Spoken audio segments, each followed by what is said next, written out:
So the Trinidad Chambliss Cinderella story has come to an end after Ole Miss falls to Miami in the Fiesta Bowl, and then on Friday, his waiver denied by the NCAA for a sixth season. But this has been, especially here in Grand Rapids, where Chambliss is from, one of the most fun college football stories, not only on a local scene, but nationally, that we've seen in quite some time. This is a kid who was here in the West Michigan area. He went to Forest Hills Northern, and he was a great two-sport athlete. Football, he was the quarterback, of course, led the Huskies to the state semifinals in 2020. Basketball, he might have been just as good, just a tremendous athlete, but found himself with no Division I offers coming out of high school, almost chose basketball over football, then winds up at Ferris State University, where if you're not in the West Michigan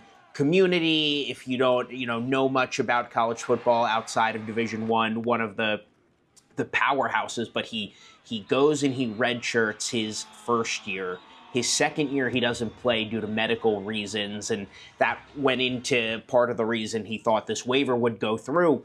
But then, until 2024, that really was the first time he actually saw, a lot of game action. But starting that 2024 season, he wasn't named the starting quarterback by himself. He was going to split time with Carson Golker, who, of course, is also from the Grand Rapids area, actually just transferred from Ferris State to Michigan State. But Golker breaks his leg in a Week 1 loss to Pittsburgh State. Out for the season, Chambliss takes over as quarterback one, and the Bulldogs just dominate the rest of the season. They don't lose a single game from there. They win the national championship. Then Chambliss enters the transfer portal. And for us, covering this guy, we were excited for him to get his chance at Division I. Temple was the school that was going around for a little bit, but then when we hear he's committing to Ole Miss in the SEC, the thought process is, well, that's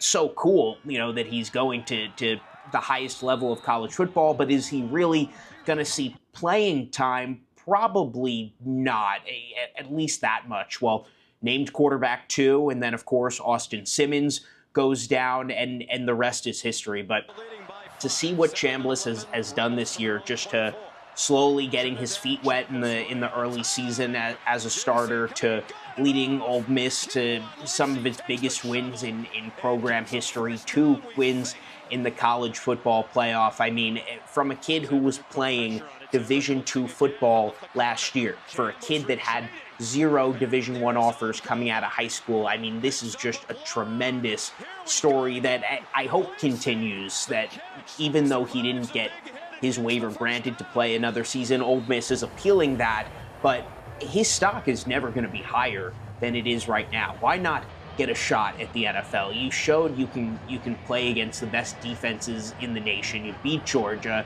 You had Miami on the ropes. Why not, keep this thing going?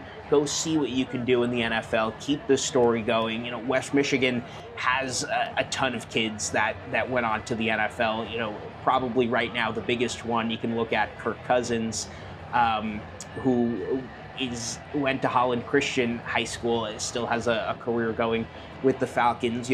We definitely haven't heard the last of Trinidad Chambliss. I can't wait to see where he goes from here. But after that waiver was denied by the NCAA, the NFL's got to be the move for him. There is definitely a future there for the Grand Rapids native.